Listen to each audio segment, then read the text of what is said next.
우리는 이제 요한복음을 통해서 예수님의 일생을 이제 다 하나하나씩 뭐라고 그럴까요? 하나하나씩 정복해 간다. 예수님의 삶이 이제 점점 마감되어 간다. 막바지 이르렀다.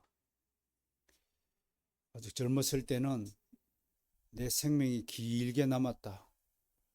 앞으로 내 인생 살 날이 많이 남았다라고 생각하는 것 같지만 하나님의 시간 안에서는 그것이 무슨 그 대수겠습니까? 내 앞에 남은 시간이나 우리 현진이 앞에 남은 시간이나 50보 100보입니다. 아무런 중요한 가치가 없습니다. 시간의 길이가 중요한 것이 아니라 나에게 부여된 소명을 얼마나 열심히 성취하기 위해서 살았느냐, 그것이 더 중요한 것입니다. 그래서 어떤 한 사람의 그리스도인이 당신은 왜 이 땅에서 부름을 받았습니까? 그 소명의 목적을 깨닫지 못한다면 그는 헛된 인생을 사는 것이다. 그냥 예수 믿지 않는 불신자들의 삶과 거의 대동소이한 인생일 뿐이다 라고 말할 것입니다. 다행스럽게 여러분, 우리 바르선교회를 위해서는 하나님께서 마스터 텐미션을 이런 소명을 주셨음을 믿고 감사하기를 바랍니다. 이 소명을 위해서 기도할 수 있다는 것만 해도 큰 행복이 될 것임을 믿어 의심치 않습니다. 어떻든 지난주에 우리는 무죄하신 주님께서 군졸들에 의해 체포되시고 그것도 결박을 당한 채 끌려가셨음을 우리는 보았습니다. 여기서 우리는 그들이 주님을 꼭 결박했으면 했을까? 좀 존중의 표시로 그냥 모시고 가면 되지 않았을까? 예수님이 무슨 중범죄자도 아니고 무슨 살인자도 아니시고 반항하실 분도 아니신데 꼭 그렇게 결박을 했어야 됐을까? 아더 핑크는 이 부분을 놓고 주님을 결박한 4가지 이유를 우리에게 소개합니다. 첫째, 가룟 유다가 그들에게 주님을 단단히 잡으라고 명령했기 때문입니다. 예수를 파는 자가 그들에게 군호를 짜 이르되 내가 입맞추는 자가 그이니 그를 잡으라 한지라. 유다의 발언을 보십시오. 유다의 발언 중에서 조금 전만 하더라도 그는 예수님을 선생님으로 모시던 제자였습니다. 제자가 선생을 향해서 그라고 the man이라고 지칭하고 있습니다. 경상도 말로요. 걸마 그 잡아라. 이런 뜻입니다. 이게. 이럴 수 있습니까? 여러분이 쓰는 단어 하나하나, 표현 하나하나에 그 사람의 인격이 달려있다는 거 아시죠? 그 사람의 수준과 상태가 어떤 사람인가를 알기 위해서는 그 사람이 택하여 쓰는 단어가 어떤 단어들을 주로 어떤 어휘들을 쓰느냐에 따라서 알 수 있다는 말이 있듯이요. 그 사람을 잡아라. 그렇다면 유다는 왜 군졸들에게 이런 명령을 내렸을까요? 아마 유다는 과거에 예수님을 체포하려 하는 일들이 모두 수포로 돌아갔던 일을 기억했을 것입니다. 예수님은 보통 사람이 아니라 신적인 요소를 가진 신비한 인물이라는 걸 가룟 유다가 이미 알고 그런 명령을 내렸다는 것입니다. 보세요. 누가복음 4장 37 뭐라고 되어 있으네요. 시작. 예수께서 그들 가운데로 지나서 가시니라. 지나서 갔다는 것은 아무도 손을 댈 수가 없느니라 라는 말과 같은 것입니다. 예수님은 보통 사람이 아니었기 때문에 그렇습니다. 예수님은 하나님이기 때문에 하나님을 어떻게 손을 댈 수가 있겠습니까? 그 다음 구절 요한복음 8장 59절입니다. 시작. 그들이 돌을 들어 치려 하거늘 예수께서 숨어 성전에서 나갔습니다. 몰래 빠져나갔다 이런 뜻입니다. 언제 빠져나갔죠?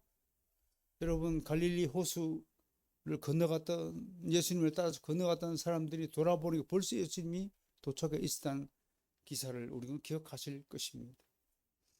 두 번째, 그들은 주님을 보송줄로 묶고 결박한 까닭이 무엇입니까? 예수님이 중범죄자라는 사실을 널리 알리기 위해서라는 것입니다. 그래야 체포의 정당성을 확보하는 것입니다. 그들은 대제사장이나 혹은 서기관들의 하수인들입니다. 그들은 수년간 혹은 지속적으로 지도자들로부터 예수가 하나님을 모독한 자로 죽어 마땅한 인물이라고 세뇌 아닌 세뇌를 당한 것일 수 있습니다. 모든 이단의 특징이 여기서 발견됩니다. 그들은 지속적으로 반복 훈련, 반복 교육, 반복 실습으로 자신의 추종자들을 관리하고 조직화하고 세뇌를 시킵니다. 반대라는 용어가 없는 곳이 바로 이런 이단의 집단입니다. 그들은 배운 대로 행동합니다. 질문과 대답을 훈련받았기에 그의 대답이 앵무새처럼 대동소이합니다. 마치 북한의 어린이들이 방송에서 같은 대답을 물 흐르듯이 쏟아내는 것과 같습니다. 이 자체가 전체주의와 독재 정치의 일면을 나타내는 것입니다. 세 번째, 또 좀 더 다른 차원에서 보면 이 일은 상징적인 이유가 있습니다. 즉 하나님께서 그 일이 성취되도록 하셨기 때문입니다. 알다시피 그리스도는 그에게 일어나는 모든 일이 이미 예고되고 약속한 대로 이루어진 것임을 알 수 있습니다. 무엇보다 예수님이 결박당하신 이 사건은 오래전에 아브라함이 이삭을 결박했던 사건과 연관이 됩니다. 여러분 늘 아시죠? 구약에 일어난 모든 사건은 다 예수님을 위한 예표적인 사건이라는 것을 우리가 잘 알고 있습니다. 이 사실 하나만 보더라도 구약과 신약은 하나로 연결되어 있는 하나님의 말씀이라는 사실을 우리는 의심할 수 없는 것입니다. 아브라함이 이삭을 제물로 바치려 했을 때 가장 먼저 한 일은 이삭을 붙잡아 결박한 것이었습니다. 이때 이삭이 아브라함 아버지 보고 앙탈을 지었습니까? 반항을 하였습니까? 이 당시 이삭의 나이가 한 17살 청소년 무립이었다고 합니다. 아브라함의 나이는 117세에 가까운 노인이었을 것입니다. 반항을 하고 아버지가 밧줄로 자기 자신을 묶으려 했을 때 얼마든지 그걸 뿌리칠 수 있는 힘을 가진 존재였지만 이삭은 순순히 아버지의 결박을 받았습니다. 예수님이 마치 지금 아무런 저항 없이 보성주를 결박을 받으셨듯이 말입니다. 또 성전에서 제물로 드리는 짐승들의 경우도 동일한 상징성을 갖습니다. 시편 기자는 밧줄로 절기 제물을 제단 뿔에 멜지어다고 노래했습니다. 스스로 제물 되신 주님은 이런 예고를 그대로 성취하신 것입니다. 지난주에 우리 설교 제목이 뭐였나요? 자발적인 수치라는 제목이었습니다. 여러분, 순종은 자발적인 순종이어야 합니다. 교회를 향한 헌신도요, 누가 시켜서 하는 일이 아니라 자발적인 헌신이어야 됩니다. 자발적인 봉사여야 합니다. 우리는 크지 않은 작은 교회당을 가지고 있는 교회입니다. 그렇지만 이 교회당을 깨끗이 정리하고 정돈하고 청소하는 일들이 결코 쉬운 일이 아닙니다. 우리에게는 또 남들 다른 교회가 갖지 못한 옥상이 있습니다. 옥상에 풀은 한없이 자라고 있습니다. 저 풀을 나는 여러분들이 베라라고 말하지 않습니다. 왜? 나는 여러분들의 자발적인 헌신을 기다리고 있습니다.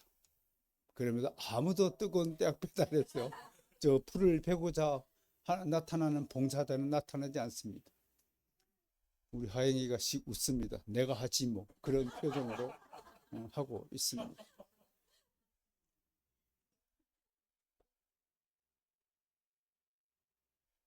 인간은 본능적으로 자기가 좋아하는 일은 누가 시키지 않아도 하는 겁니다. 왜? 사랑하니까요. 사랑하면 무엇이든지 하게 되어 있습니다. 여러분들이 사랑을 고대합니다. 네 번째 이유는 앞의 이유보다 더 심오합니다. 바로 우리가 죄의 포로였다는 것이며, 그래서 주님께서 우리 대신에 저들에게 결박을 당하신 것입니다.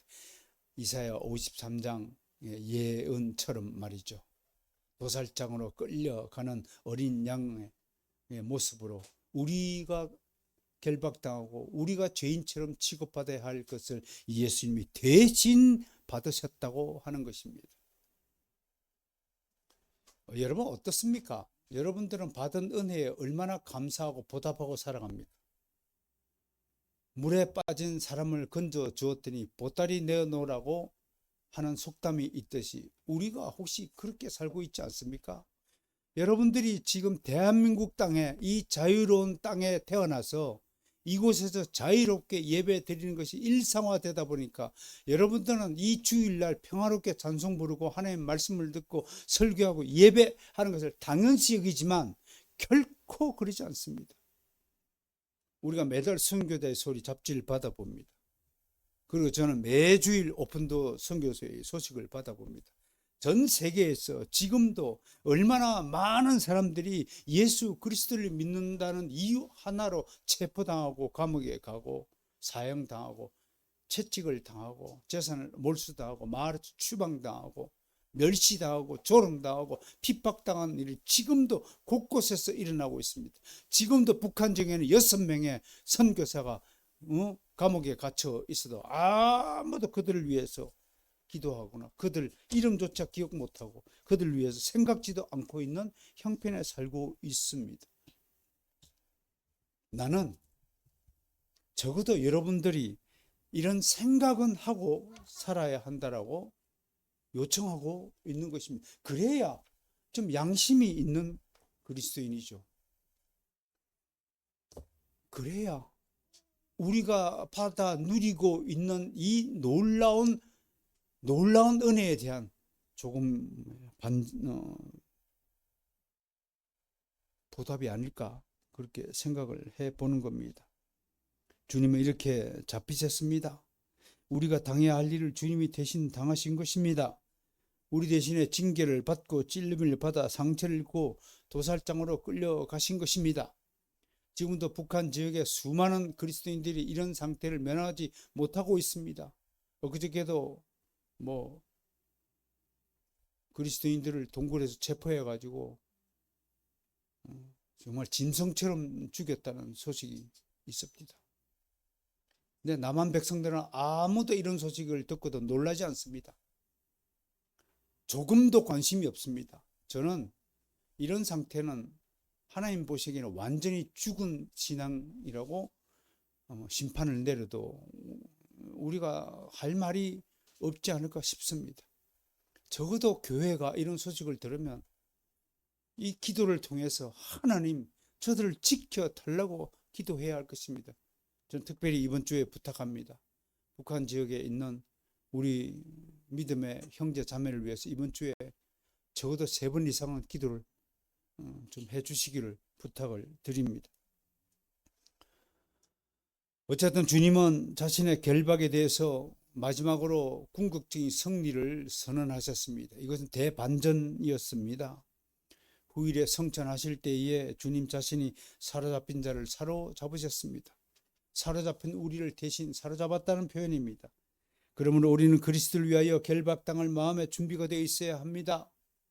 그리스도가 받은 고난과 순환을 우리 스스로도 언제든지 나에게도 이런 고난과 순환이 일어나도 저도 달게 받겠습니다. 오히려 영광 가운데 받겠습니다 하는 그 신앙의 고백이 이 마음속에 준비가 되어 있어야 한다는 것을 지금 말씀을 드립니다.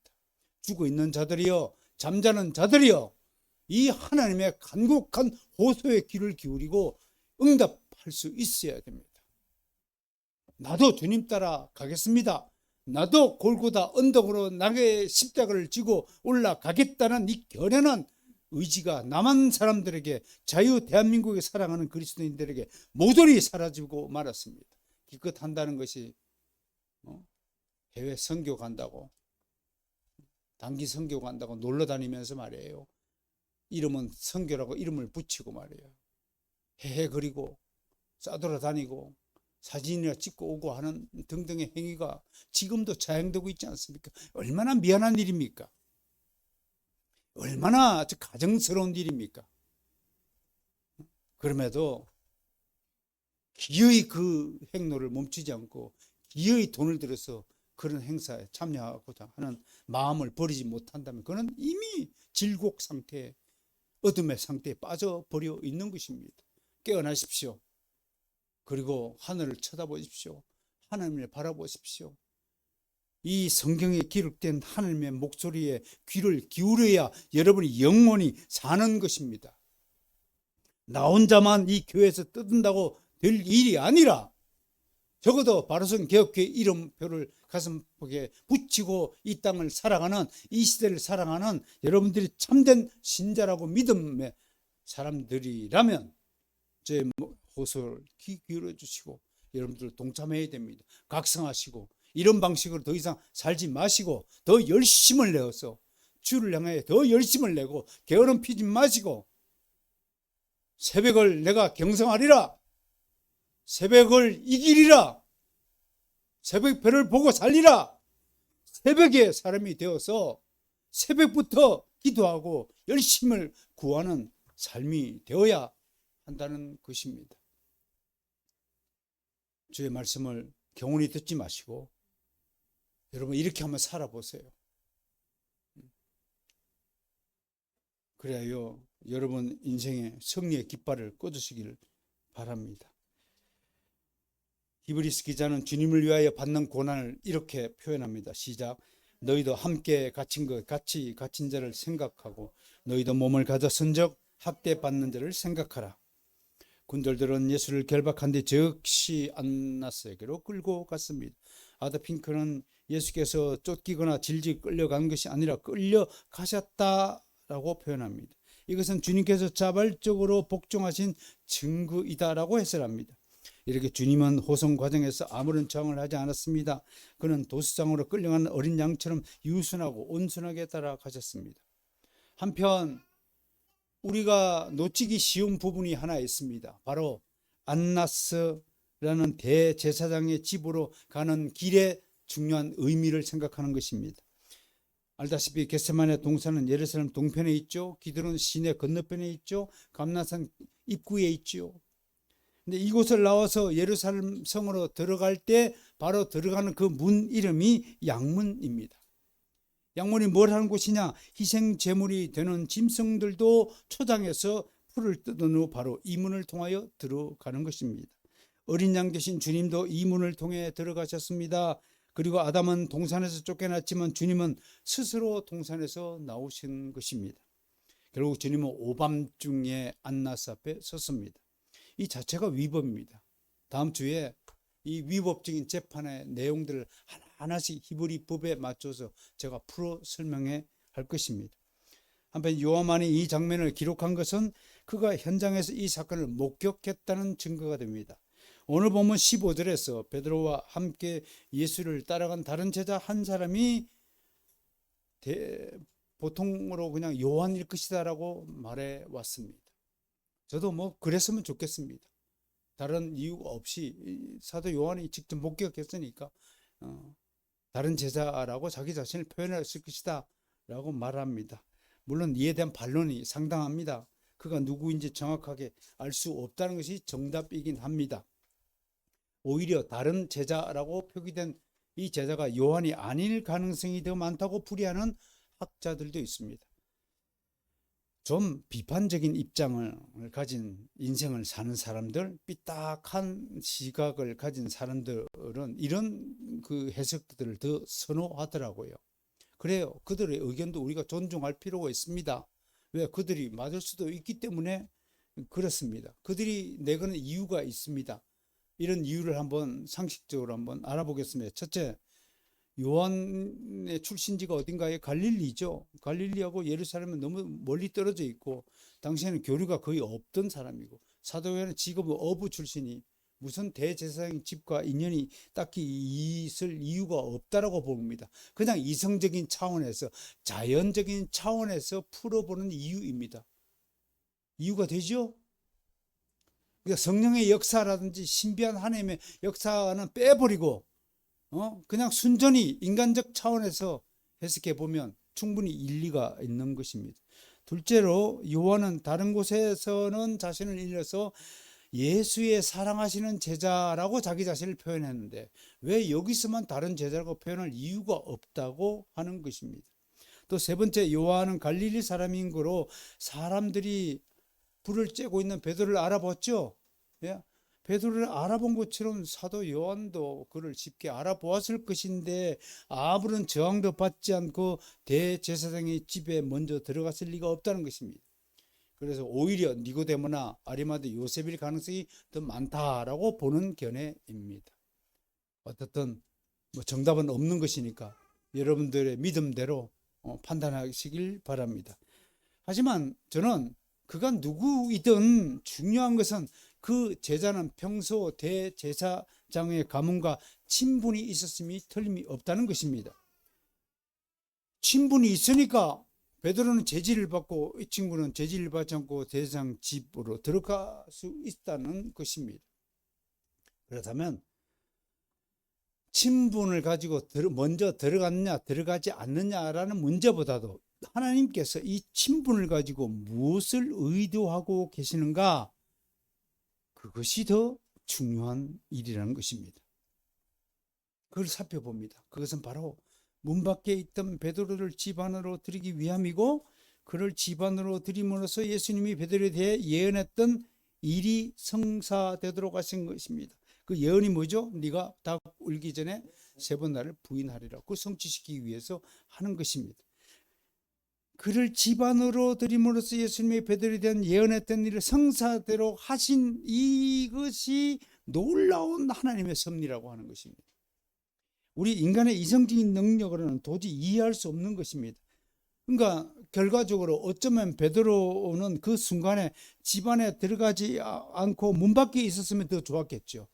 차라리 가룟 유다가 태어나지 않았으면 좋았겠다 하는 식으로 말이죠. 그러나 하나님의 주권적 섭리는 추위에 떨던 베드로의 발걸음을 집안에 뜰에 피운 모닥불 가까이로 이끌었습니다. 여기에 하나님의 비상하신 주권적 섭리와 그 방편들이 개입됩니다. 잘 들으셔야 돼요. 이 부분을 오해하면 아주 시험 들기 딱 좋은 것이에요.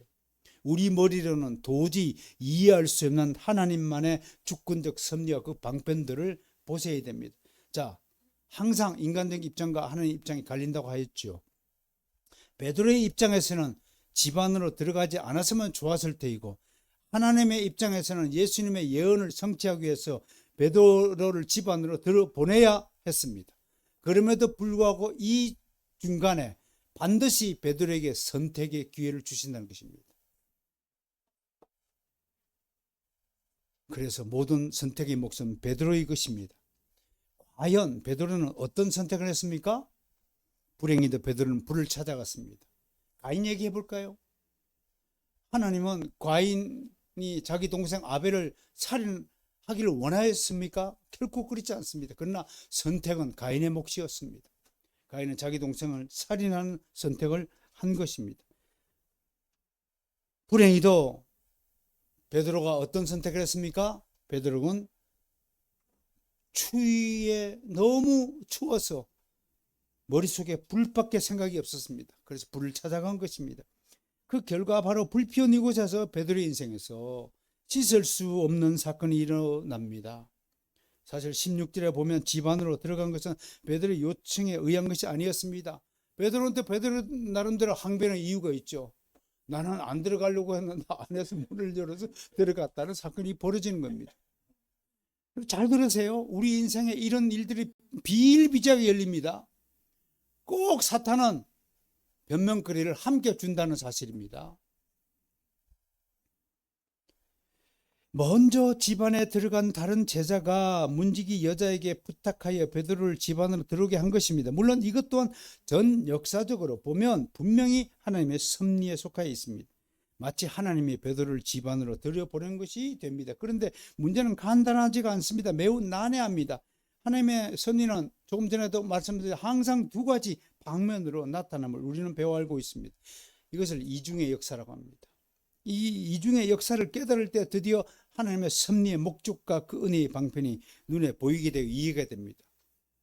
자유주의 신학을 우리가 계속 경고합니다.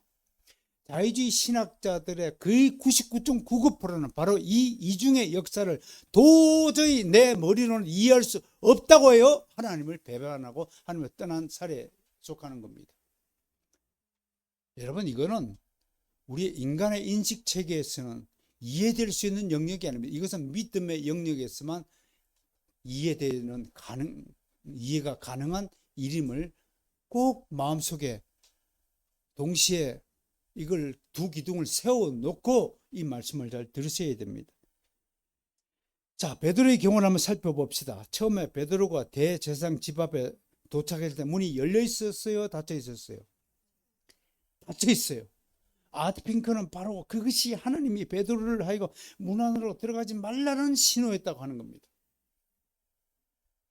동시에 하나님은 다른 제자로 하여금 베드로를 집 안으로 들어오게끔 재촉합니다.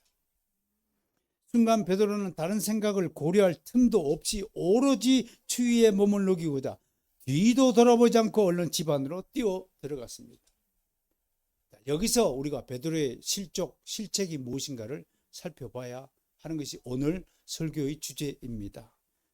여기서 우리는 베드로뿐만 아니라 우리 자신의 신앙의 현 주소를 돌아봐야 합니다. 오늘 이 설교는 여러분 인생에서 가장 중요한 설교일 수 있습니다. 여러분의 신앙이 어떤 방향으로 흐를 것인가를 결정하는 중요한 순간일 수도 있다는 것을 명심하고 이 얘기를 잘 들으셔야 할 것입니다. 우리도 이 순간에 닥치면 베드로처럼 즉시로 불을 쬐러 갈 것입니다. 이것이 오늘 결론입니다. 나나 여러분이나 베드로를 욕할 자격이 하나도 없습니다. 엄청나게 추운 날씨에 덜덜덜덜 떨고 있습니다. 우리처럼 파카를 입지도 않은 상태에 있을 것입니다. 얼마나 추웠으면 문이 열리자마자 뒤도 안 돌아보고 쫓아간 것입니다. 생존 본능이죠. 그런데 바로 이 지점에서 오늘 하나님은 하나님의 뜻을 되새겨야 한다고 요구합니다. 아드핑크는 이것은 우리에게 엄숙한 교훈을 던진다고 말합니다. 그리고 시편 81편 12절을 인용하면서 주님, 우리들에게 들을 귀를 주소서. 우리가 하나님의 말씀과 그의 경고의 섭리를 무시하였을 때는 하나님께서 우리에게 올무를 놓으시더라도 막아 세우소서.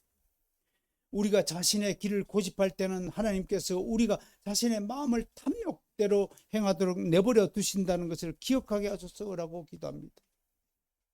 우리가 탐욕을 가지고 탐욕의 선택을 할 때는 하나님께서도 그대로 내버려 두신다 하는 것입니다. 그래, 네 마음대로 해봐라. 탈신앙의 길을 걷고자 하는 자의 발걸음을 하나님은 절대로 막지 않으신다는 것을 말씀합니다. 왜? 우리에게 주신 자유의지를 존중하기 때문에 그렇습니다. 그래서 우리 모든 선택은 우리 몫입니다. 그렇죠? 여러분 인정하십니까? 선택은 여러분의 몫입니다. 하나님은 늘 여러분들이 하나님의 말씀에 따라서 좋은 선택, 선한 선택, 의로운 선택을 하기를 원하시지만 우리가 불의한 선택을 할 때도 하나님은 결코 그 불의한 선택을 막지 않으신다는 것입니다. 여기서 놀라운 하나님의 공의와 사랑의 법칙이기도 한 것입니다. 그렇습니다. 베드로가 실적이 뭡니까? 행동하기 전에 즉시 하나님께 귀를 기울여야 했습니다. 잠시라도 아무리 춥고 아무리 지금 급하다 할 때도 멈춰서서 하나님 지금 저에게 원하시는 것이 무엇입니까? 라고 생각하고 기도할 수 있는 여유를 한다는 것입니다. 근데 베드로는 그것조차 다 내팽개치고 즉시로 불을 쬐러 갔습니다. 베드로는 순간 서서 하나님께 기도해야 했습니다. 이 길이 정녕 하나님이 원하시는 길인가를 하나님께 물어보아야 했습니다. 그러나 베드로는 묻지도 아니하였습니다. 구약시대에 이와 같은 비슷한 선지자가 있었습니다. 그가 바로 요나였습니다. 요나 하나님의 말씀이 자신의 마음에 맞지 않습니다. 지금도 목사님을 통해서 들려주시는 하나님의 설교의 말씀이 자기에게 맞지 않는다고 투덜거리는 수많은 그리스도인이 있을 것입니다. 하나님은 그들의 불평을 듣지도 않고 그들이 불평하는 대로 살도록 내버려 두신다는 것을 기억하십시오. 그도 한 인생을 살아갑니다. 그러나 결코 그의 인생은 복된 길이 아니라는 사실이 분명히 나타난다는 사실을 명심하고 경고를 받으셔야 되는 것입니다. 그는 하나님이 니느웨로 가라는 명령이 마음에 들지 않는다고 하였어. 목사님, 세상에 그런 요구가 어디 있습니까? 그런 말도 안 되는 소리를 저한테 하십니까? 목사님이 현실을 너무 모르시군요. 나의 형편을 아십니까? 나 같은 이렇게 어려운 삶을 살아보셨습니까? 목사님은 늘 말씀과 기도를 한다고 거룩하게 살고 있고 세상에 때묻지 않고 살아가니까 잘 모르시죠? 이렇게 생각하는 성도들이 얼마나 지천에 널려 있는지 아십니까, 여러분? 여러분 스스로가 혹시 그런 생각으로 하나님의 말씀을 듣는다면 즉시 회개해야 되는 것입니다. 요나가 되지 말아야 되는 것입니다. 다시스로 가기를 마음을 먹었죠. 근데 사탄은 이때 모든 조건을, 여러분을 만족시키는 조건을 득치로 사단도 제공합니다. 바로 그때 그를 태우고 갈 배가 나타났습니다. 왜 하필 그때 다시스로 가는 배가 나타났다는 말입니까? 어쩌면 그렇게 앞뒤가 착착 맞추어지고 모든 일이 순조롭게 착착 진행되는지요. 요나 입장은 옳다구나, 하나님의 은혜의 길이구나. 사탄은 이렇게 착각하도록 모든 것들을 순조롭게 만드는 것입니다. 그것이 하나님이 자기를 인도하시는 섭리라고 생각했습니다. 그런 겉으로 보이는 하나님의 섭리가 얼마든지 있다는 것을 몰랐습니다. 기어이 그는 다시스로 가는 배를 탔습니다. 당연히 하나님이 원하시는 길이라 알았던 요나와 그가 탔던 배는 큰 풍랑을 맞아 좌초의 위기를 맞습니다. 되게 여러분 기억하십시오. 인생을 살면서 위기를 맞는 것은요, 하나님께 불순종한 결과라는 사실을 아시기 바랍니다. 인정하시길 바랍니다. 여러분에게 불행한 일이 났다, 반드시 여러분의 불순종에 대한 대가를 하나님께서 요구하신다는 사실을 기억하시기 바랍니다. 그래야 하나님이신 것입니다. 잘못을 했는데도 벌을 주지 않는다면 그분은 공의의 하나님이 아니십니다. 우리가 불순종했는데도 아무런 책임을 묻지 않는다면 하나님은 그분을 사랑하지 않는다는 결정적인 증거입니다. 사랑하는 아들마다 징계치 아니한 부모가 없다고 히브리서 기자가 노래했습니다. 잠언서 기자는 심하게 아주 채찍을 죽지 않을 만큼 때리라고 할 정도로 우리에게 가르치고 있습니다. 오늘 베드로도 기어이 그 문을 열고 대제사장의 집안으로 들어갔습니다. 여러분, 인간이 자기 욕구를 멈추는 것이 얼마나 힘든가를 여러분 아셔야 됩니다. 기어이 자기 마음대로, 자기 계획대로, 자기가 세운 대로 행하고야 직성이 풀리는 존재가 바로 전적으로 타락한 우리 인간의 행위라는 사실을 이 베드로의 행위를 통해서 여러분 반추해야 되는 겁니다. 기어이 그 문 속으로 들어갔습니다. 바로 이 베드로에 대해 시편 기자는 이미 악인의 꾀를 쫓으며 죄인의 길에 서며 오만한 자리에 앉는 사람의 어리석음을 묘사했습니다. 더불어 시편 기자는 이같이 살아가는 사람을 바람에 나는 겨라고 비유하였습니다. 요나의 사건처럼 예견한 대로 베드로에게도 미지의 사건이 일어납니다. 찰스 스펄전이 이렇게 해설했습니다. 베드로는 위험한 땅에 있었습니다. 자기 주님이 희롱을 당하고 있는 그 시간에 그는 자신을 편안하게 하려고 애쓰고 있었습니다. 대제사장의 종들이 불을 쬐고 있었는데 이 시간에 예수님이 불을 쬐고 있었습니까? 예수님도 똑같이 추위에 떨고 있었을 것입니다. 그럼에도 베드로는 그들과 함께 불을 쬐고 있었습니다. 베드로는 악한 무리에 섞여 있었습니다. 그는 너무나 충동적이고 너무 쉽게 격동을 하여 과격한 행동으로 나아가는 그런 사람이었습니다. 우리 이드모에게서 또 하나의 말씀을 떠올려야 됩니다. 바로 베드로를 향한 주님의 예언입니다. 닭 울기 전에 네가 3번 나를 부인하리라. 그 말씀만 기억하더라도 문 안에 들어가면 이게 예수님의 예언대로 되는구나, 내가 실족하는 길이 되겠구나 라고 생각할 수 없었다는 것입니다. 훗날 주님은 베드로의 앞날을 두고 이렇게 예언했습니다. 시몬아 시몬아, 사단이 밀 까부르듯이 하려고. 이게 무슨 얘기예요? 사단이 너를 소나기에 넣고 완전히 갖고 놀 것이다. 베드로만 그럴까요? 우리는 어떨까요? 우리도 지금 사탄의 손아귀에서 사탄이 우리 인생을 놓고 밀 까부르듯이 까부르고 있지는 않는지 생각해 봐야 한다는 것입니다. 늘 청구했으나 그러나 내가 너를 위하여 내 믿음이 떨어지지 않기를 기도하였노니. 우리가 그래도 완전히 실족하지 않고 완전히 멸망하지 않은 것은 누구 때문입니까? 하나님 우편에 앉아 계셔서 우리를 위하여 지금도 중보의 기도를 하는 예수님의 은혜 때문이라는 사실을 믿음으로 고백하시길 바랍니다. 주님의 이 말씀들이 무엇을 의도합니까? 요나가 그랬듯이 베드로도 그랬듯이 말씀 없이 행동하는 것이 얼마나 위험한 일인가를 알아야 합니다. 우리는 늘 깨어 근신하고 기도하며 주님의 말씀 안에 머물기를 노력해야 됩니다. 베드로는 자신이 처한 상황에서 즉시 주님의 예언하신 말씀을 기억하고 상기했어야 했습니다. 만약 베드로가 닭 울기 전에 3번 부인하는 말을 기억했다면 뒤도 돌아보지 않고 즉시 집 안으로 뛰어들어가는 무모한 행동은 하지 않았을 것입니다. 무모한 행동에는 대가가 따릅니다. 요나가 폭풍을 만나 위험에 처해졌듯이 베드로에게도 위기가 닥쳤습니다. 먼저 문지기 여자가 그를 빤히 쳐다보더니 베드로가 예수님의 제자라고 밝힙니다. 그리고 불을 쬐던 사람들이 베드로를 향해 너도 그 제자 중 하나가 아니냐고 따집니다. 이어 베드로에게 귀를 잘린 말고의 친척이 나서서 네가 그 사람과 함께 동산에 있는 것을 내가 보았다고 윽박지릅니다. 베드로는 갑자기 오싹해졌습니다. 몸은 불로 일에 따뜻해졌을지 몰라도 그의 심령은 순간 오한에 덜덜 떨었을 것입니다. 이 점에서 아더핑크는 그리스도를 멀찍이 따르는 사람은 영적으로 곧 추위를 느낄 것이라고 경고합니다.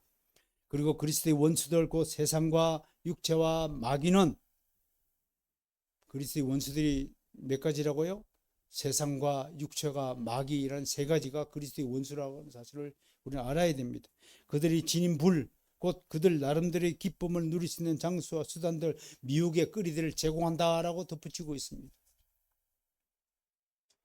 바로 이 제공되는 미혹의 수단과 도구에 의해 사람들은 사단의 손아귀에 사로잡혀 그의 수하가 되는 것입니다. 날 주교는 아마 베드로의 영혼은 추위와 비참함과 불안함에 휩싸였을 것이라고 보았습니다. 몸은 따뜻하지만 마음은 영 불안함을 버리지 못했을 것입니다. 메투엘리는 악행하는 자들과 함께 서서 불을 쬐는 사람들은 선한 사람들에 대해서 갈수록 차가워지며 좋은 일에 대해서도 그러한 태도를 나타내고 마귀의 불 옆에 있기를 좋아하는 사람들은 마귀의 불 속에 들어갈 위험이 있다고 경고했습니다. 추운 겨울철 날 아침 일찍 이불 속을 기어 나와서 주일 예배를 드리러 가는 것이 귀찮아서 한 주일 빠졌습니다. 그랬더니 그 다음 주일날 이불 속에 나오는 것이 엄청 싫어졌습니다. 그 다음 주에는 아예 이불 속에서 그 시간에 나온 것을 포기했다고 하는 것입니다. 이미 마귀의 손에 붙잡힌 사람은 살기 위해서 자기 방어로 무장하고 즉시 반응하는 특징을 가집니다. 어느 형사는 모든 피의자는 체포의 순간에 자기가 아니라고 우긴다고 합니다. 베드로도 마찬가지입니다. 그는 3번씩이나 자기 반응을 하였습니다. 나는 아니다, I'm not 라고 3번이나 반복합니다.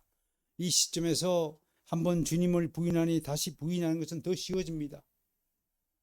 한번 죄악을 지으면 바늘 도둑이 소도둑이 된다는 속담처럼 점점점 무감각해지는 것입니다. 3번째 부인할 때 드디어 주님이 예고한 대로 닭이 울었습니다. 아마 주님은 닭소리를 통해서 베드로의 미혹된 정신을 깨트리고자 하셨을 것입니다. 닭이 울자 그때야 베드로가 정신이 번쩍 들었던 것입니다. 앞불사 늦었구나. 오늘 우리는 베드로의 실족을 보게 되었습니다. 그렇다면 어째서 베드로가 넘어졌을까요? 제임스 몽고머리 보이스는 이것은 여러 단계가 있다고 봅니다. 여러분, 범죄는 단계별로 점점 상승되어지고 확대어지는 것이 특징이라는 것을 알게 됩니다. 첫째, 베드로는 너무 자신만만했어요. 일찍이 주님은 제자들이 모두 자기를 버릴 것이라고 예언하셨습니다. 그때 베드로는 나는 그렇지 않습니다 라고 자신만만했습니다. 그는 내가 주와 함께 죽을지언정 주를 부인하지 않겠나이다라고 말했습니다. 3번 부인했으니 베드로는 이때 자결 했어야 됩니다. 자기 말대로요. 내로남불이 왜 생겼습니까? 베드로부터 생겼습니다. 그 내로남불을 한다고 다른 사람을 비방할 자격이 우리에게는 없는 것입니다. 원래 우리 스스로가요. 우리 말대로 안 지킨 경우가 얼마나 많습니까? 그래놓고 다른 사람이 약속을 어기면 어떻게 합니까? 너는 약속을 안 지키냐고 막 공박하는데 그 공박하는 것 자체가 엄청난 범죄라는 사실을 기억하셔야 됩니다. 오히려 그 사람보다 내가 훨씬 더 내가 말한 대로 약속을 안 지킨 사람일 수 있다는 것을 깨달아야 됩니다. 자만심은 무지와 고집의 결과입니다. 겸손한 사람은 죽으러 나를 택하지 않고 언제나 주님을 앞세운다고 합니다. 두 번째, 베드로는 기도하는데 실패했습니다. 주님은 기도하는 일에 실패하지 않았습니다. 실상 주님은 기도하실 필요가 없으신 분임에도 주님은 늘 기도하십니다. 목사 되면 그냥 자연스럽게 기도가 습관이 되었습니다. 어쩌면 기도를 더 많이 해야 될 사람은 여러분 성도들일 것입니다. 여러분들이 저보다 더 훨씬 더 기도를 많이 해야 됩니다. 근데 현실은 아마 목사님들이 여러분들보다 더 기도를 더 많이 할 겁니다. 공부 성적이 떨어지면 공부를 더 많이 해야 될 사람이 성적이 떨어진 학생이 공부를 더 많이 해야 되는 게 이치가 맞는데 아이들 가르치다 보면 1등하는 애가 더 공부를 더 많이 해요. 신기한 일이죠. 신기한 일입니다. 세상을 보세요. 성공한 사람들은 일을 우리보다 덜 해도 됩니다. 그런데 지금도 이미 성공한 반열에 기업을 일궈놓고도 정주영 회장은 매일 4시 반까지 자기 사옥으로 출근했다고 전설 같은 이야기 있지 않습니까? 새벽을 일구는 사람치고 실패한 인생이 없습니다. 다윗이 왜 위대한 왕으로 등극하고 우리 앞에 성경에 기록되었어요? 내가 새벽을 깨우리로다. 그 한 단어에 그의 모든 인생 역정이 다 담겨 있는 것입니다. 내가 경고합니다, 여러분. 누구나 할 것 없이 늦잠 자는 집안 치고 잘 되는 집안 없습니다. 경고합니다. 그건 그리스도인에 대한 자격이 없는 것입니다. 잠에서 깨어나셔야 됩니다. 잠에서 보세요. 잠에서 깨어나라. 게으르지 말라라고 얼마나 잠언서에서 많이 경고하고 있습니까? 좀 여러분 인생에도 성공의 빛이 깃들어져서 제발 좀 남다른 인생을 살아서 멋진 인생, 아름다운 인생, 빛나는 인생으로 좀 살아가는데 힘을 좀 기울여야 되겠습니다. 그러기 위해서는 기도해야 됩니다. 그런데 베드로는 기도하지 않았습니다. 불행히도 교회에 오는 많은 그리스도인이 적지 않은 경고를 받으면서도 잠들어 기도하지 않습니다. 바울은 쉬지 말고 기도하라고 주문했습니다. 그럼에도 기도하지 않는 것은 기도하지 않은 일의 위험을 잘 모르기 때문입니다. 그 영혼이 지금 썩어가고 있다는 것이 눈에 보이지 않기 때문에 기도하지 않는 것입니다. 하나님 눈에는 여러분의 영혼의 골수가 지금도 썩어가고 있다는 것이 보일 것입니다. 기도하지 않은 상태는 가뭄과 같습니다. 가뭄이 들면 집 앞에 냇물이 마르고 마을 우물이 마르고 논밭이 갈라지고 온 땅에 기근이 듭니다. 기도하지 않은 사람의 영혼의 상태가 바로 이와 같습니다. 기도를 통해 여러분 영혼의 밭에 단비를 내리도록 해야 합니다. 촉촉이 젖은 땅에서 식물이 자라고 열매가 맺어지듯이 성령의 축복도 갑자기 한꺼번에 내리는 것이 아닙니다. 성령의 역사는 말씀과 기도와 함께 일어납니다. 이 일이 점점 축적되면 성령 충만을 경험하게 됩니다. 하나님은 당신의 성령 충만을 응답합니다. 기도하지 않는 사람의 요구에는 조금도 요동치도 않습니다. 꿈쩍도 하지 않는다는 사실을 기억해야 됩니다. 그래 놓고 하나님 왜 응답하지 않고 하나님 왜 저한테는 복을 주지 않느냐고 따진다는 것은 어불성설이라는 사실을 잊지 말아야 됩니다. 셋째, 베드로는 멀찍이 따라갔습니다. 베드로가 주님을 따르지 않은 것은 아니지만 그는 적극적으로 따른 것이 아니라는 이야기입니다. 이걸 우리가 적당주의라고 부릅니다. 오늘날 많은 그리스도인의 모습을 반영하고 있습니다. 자기를 위한 생활에는 너무나 열심인 사람이 주님의 교회를 위한 일에는 언제나 적당한 거리를 두고 살아갑니다. 그들은 교회에 지나치게 열심히 내다보면 주위 사람들로부터 지나치다, 시대에 뒤떨어졌다, 자기 삶이 없어진다, 신용만 내면 되지 않느냐는 등 온갖 조롱과 비난의 소리를 듣는 것을 두려워합니다. 그러나 주님은 제자들을 향해서 내 뒤를 바짝 따르라고 명령하십니다. 그런데 우리는 지금 멀찍이 서서 구경만 합니다. 전쟁터에서 주님 홀로 싸우게 한 다음 제자들은 도망갔거나 베드로처럼 멀찍이 서서 구경합니다. 하나님 나라는 절대로 구경꾼들에게 문을 열지 않는다는 사실을 명심하셔야 됩니다. 마지막 네 번째로 베드로는 함께 하지 말아야 할 사람들에게 섞여 있었습니다. 그런 상황에서 가장 난해한 질문의 대상이 되고 그 질문에 바르게 답변하지 못했을 경우 그는 즉시 시험에 걸리게 됩니다. 그러므로 그런 질문을 받을 환경에 처하지 않기를 노력해야 하는 것입니다. 그리고 그런 환경 속에서 주님은 뱀처럼 지혜롭고 양처럼 순전하게 처신할 것을 주문하셨습니다. 세상은 그리스도인들에게 항상 질문을 던집니다. 그 질문은 겉으로는 자신의 논리를 가지고 승리를 목적으로 하는 것이지만 실상은요, 자신들이 모르는 세계에 대해서 궁금하기 때문에 그리스도인을 괴롭히는 질문을 던지는 겁니다. 아무리 하나님을 부인하고 살지만 그의 깊은 마음속에는 하나님에 대한 두려움이 도사리고 있습니다. 애써 부인하지만 언젠가는 위기 앞에서, 고통 앞에서, 혹은 죽음 앞에서 모든 인간의 영혼은 하나님을 찾게 되어 있는 것입니다. 장례식장 가보세요. 많은 사람들이 죽어가지 않습니까? 우리 얼마 전에 김선희 모친 장례식에 다녀왔죠. 가보십시오. 죽음을 피해갈 수 있는 인생 한 사람도 없습니다. 늦기 전에 후회하지 마시고 이 이야기를 들으셔야 되는 겁니다. 이런 점을 기억하신다면 우리가 불신자들의 도전에 어떻게 응전해야 하는가, 그들에게 어떻게 변증해야 되는가 한 방식을 찾을 수 있습니다. 그들이 왜 난해한 질문을 던지고 우리를 곤혹스럽게 하는 질문을 던지면서 우리를 비난하고 조롱한 줄 아십니까? 바로 궁금하기 때문에, 마음속에 부러운 마음이 있기 때문에 도전하고 대적하는 것입니다. 이 점을 아셔야 됩니다. 그러므로 그런 질문을 통해서 나를 못 살게 구는 불신자들을 오히려 불쌍하게 여기고 오히려 여유로운 마음으로 그를 자상하게 대할 수 있다는 것입니다. 그럼 그들에게 사랑의 마음으로 희망을 선물하세요. 그들을 위로해 보세요. 그들의 귀를 열고 당신의 이야기를 들을 것이고 대화할 것이고 드디어 당신의 손을 잡을 것입니다. 오늘 많은 교회의 복음 전도가 실패한 이유가 무엇일까요? 그것은 말로만, 입으로만 복음을 떠들기 때문에 그렇습니다. 복음 전도는 말씀을 전하여 믿음을 갖도록 하기 위함이지만 말씀을 전하기 위해 우리는 상대방 마음의 문을 먼저 열기 위해 노력해야 하는 것입니다.